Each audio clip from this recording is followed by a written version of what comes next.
Hey there guys, this is Justin here with the WinBarClub, and today I'm going to continue showing you guys some of the awesome work done by the people making the Seven Kingdoms Total War mod. We're going to continue looking at the units available to the different factions. I'm going to try to keep this video shorter than my video was for the North, because that faction had like 7 different bannermen and tons of different units available to it. Today we're going to be taking a look at the Reach. So these guys basically have the Tarley bannermen and the Tyrell bannermen available to them. So let's go ahead and get right to it. So first up, we are going to take a look at House Tyrell. They have 2 characters available to them which you can bring as the general unit, and that is Mace Tyrell and Loras Tyrell. These units cost 2,500 gold to bring. If you do not bring one of them as a general, you can bring the other character as just a unit in your army, but they are still just as expensive, so it's essentially an expensive heavy cavalry unit at that point.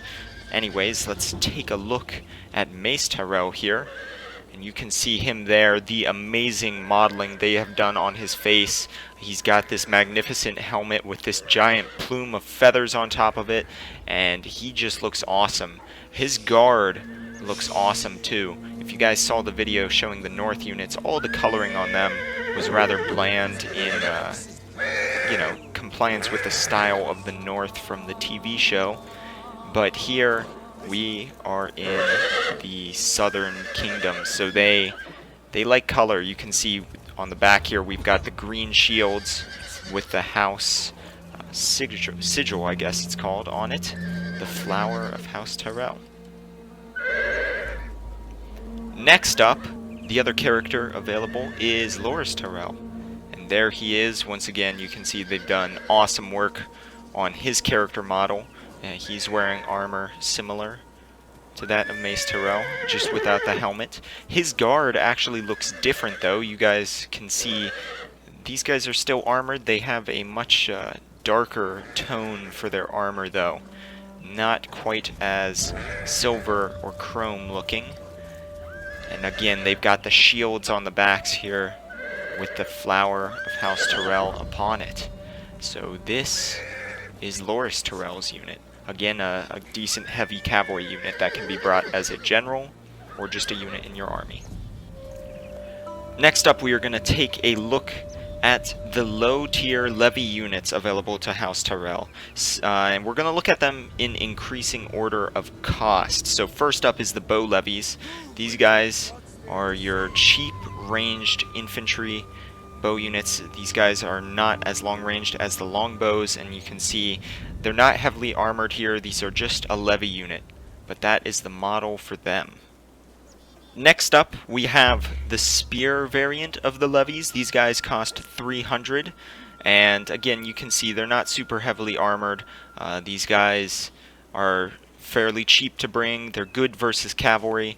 The main thing I take note of when looking at these models, just like with the North, is the amazing variance of weapons that these guys are bringing. It really adds to it, makes them look quite amazing.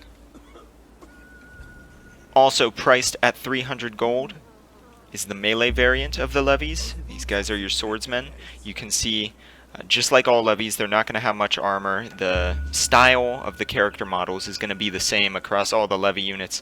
These guys do not have shields, so these are definitely your low-tier melee infantry. Coming in at 400 gold are the Javelin units. Now these guys are different from the rest of the levies in that they are the only group that actually does have a shield. So these guys are a little bit more armored, a little bit more resistant to ranged attacks. And you can see them there holding their javelins with the big flower of House Tyrell upon their shields. And finally, for the levies, the most expensive unit at 500 gold is the Crossbows. Again, these guys, same style as the rest of the levies. The big difference is these guys do some good armor piercing damage because of their crossbows. So that is what this unit looks like. Next up, we're going to take a look at the middle tier infantry available to House Tyrell. These guys are the Dismounted Knights units, and there are 2 variants of them. They cost 800 or 625 to bring, and this right here is your spear variant for them.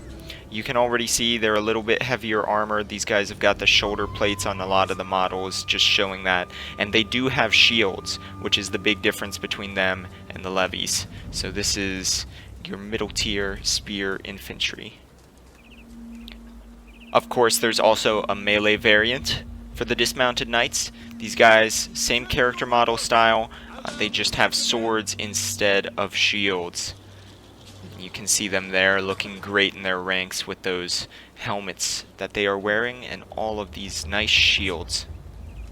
Now we are moving on to the high tier infantry, the best infantry that House Tyrell can bring. These are the men-at-arms units.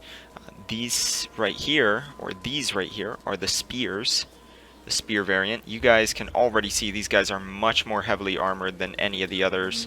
They've got similar armor to what we saw on Mace Tyrell's bodyguard. And they've got bigger, more square shields, again with the flower upon it. But this is the spear variant of them. These guys cost 825 to bring. And then of course there is the melee variant for the men-at-arms. These guys also cost 825 to bring. The big difference is that they are holding a sword instead of a spear. And then finally, we have the most expensive of the men-at-arms. These are the Pikes. And these guys cost 1,100 to bring. They are susceptible to missile fire because they do not have shields. But once again, they are decently heavy armored, and you can see they've got these massive pikes here. Other than the general's bodyguards, the Tyrells only have 2 units for cavalry. These here are the Outriders. You can see they are wearing the darker armor. These guys are essentially Javelin cavalry. And so these guys are quick. They do have shields, and they do have a ranged option. And then we've got the heavy-hitting shock cavalry. These guys are your knights, coming in at 1,500 gold to bring. These guys look essentially the same as Loras Tyrell's bodyguard, except they are carrying these giant lances instead of the swords. And again, they have got the shields upon their backs, and you can see they've got these swords on their sides there. So this is a awesome unit, best cavalry that is available to House Tyrell. Now we're going to be taking a look at House Tarley. Now the only character that they have available from them specifically is Randall Tarley, and here he is. You can see the excellent modeling on his face. He's got this cool armor with the house emblem upon his breastplate there. He's got the cool red cloak going about him, and his bodyguard looking fairly similar. They've got the armor on them, and again, that man with the arrow upon their chest. Again, we are going to look at the rest of the units in increasing order of cost, starting with the Levies. And just like for the Tyrells, Randall Tarley costs 2,500 to bring. But these right here are your bow Levies, and these guys have to be some of my favorite basically character models for the Levy units. You can look at these guys. I mean, they obviously look like bowmen, but I just love these models. The leather, they've got the emblem on the chest, and some of these guys have these helmets with a little bit of chainmail in it. It is quite an awesome looking unit, once again, for 200 gold. Next up, we have the spear variant for 300 gold. These guys are good against cavalry, and basically, statistically, they're very similar to this Tyrell variant. And again, these guys are all going to look pretty similar since they are the Levy units. The one common thing on these spears is all of them have some type of helmet, and it looks like these are...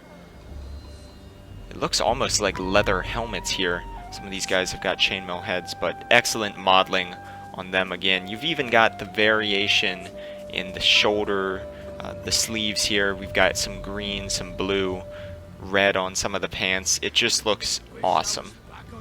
At the same price of 300 is the melee variant.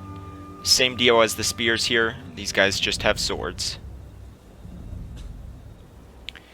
At 400 we have the Javelin Unit. These guys look very similar to the archers in terms of having helmets, and the only big difference once again between them and the rest of the levies is that they do have a shield, so they are going to be more missile resistant from the front. But again, just awesome character model work on all of these level units, or levy units. And finally here we have the crossbows. So you can see same models as the rest of the levies. These guys just have that crossbow, which is going to do some armor piercing damage. Finally, for the levies, we have the crossbows at 500 gold to bring them. These guys, again, have basically the same character models as the rest of the levies. They just have that crossbow, which does some good armor piercing damage. Now we're going to take a look at the men-at-arms variant available to House Tarley. They actually only have one unit in this class, and that is the longbows here at 700 gold. These guys are the best archers all around that you can bring for House Tarley. Obviously you have to consider things like those crossbows doing that good armor piercing damage, but these are the big long-ranged bows here. Now we're going to take a look at the top tier of infantry that you can bring for House Tarley, and these guys are the Dismounted Knights. So they are going to cost 800, and this is this guy cheering right here, but this is the melee variant. You can see these guys got some heavier armor on them, and they've got their swords, and they do have shields. Next up is the spear variant, also priced at 800. Same deal with the character models. They just have spears, so these are your good anti-cavalry top tier spear units here. And then finally we have the Pike unit. These guys cost 1,000 to bring. You can see them, no shields, the massive pikes here. They do have some good armor on them too, and all this nice red and green coloring on their models, so these guys look quite nice. Moving on to cavalry, we of course have the Outriders here, again the Javelin Cav. These guys cost 1,000 to bring. You can see they've got the same type of armored look that some of the levies had. They have the shield on them and their javelins, of course, so there's that unit. And then of course the best cavalry unit for House Tarley here are the Knights, coming in at 1,500. Again, these guys are some heavily armored, very versatile cavalry, and you can see them here with their giant lances on their backs. They've got those awesome Tarley shields. So that concludes this video. That's a look at the units available to the Reach, and that includes House Tarley and House Tyrell. You can mix and match these units, so if you are playing as the Reach, you can bring, a mix of House Tarley and Tyrell as your army, so all of those units are viable for that. Next time, we're going to be taking a look at the Westerlands and Dorne, so keep tuned for that one. Those are actually two separate factions. You can't mix and match them, but each of them only have one house available to them, which is why we're going to look at both in one video. I'm splitting these up because I'm trying to keep it a little bit shorter than that 25-minute video I did for the North. So hopefully you guys enjoyed this. I'll be covering the rest of the factions soon, and I would still love to do some battles with you guys. I don't want to show my battles against the AI because it's versus the AI, so leave a comment down below if you are interested in downloading this mod, the link's in the description, and playing some battles. Thank you guys for watching, and I will see you next time with more.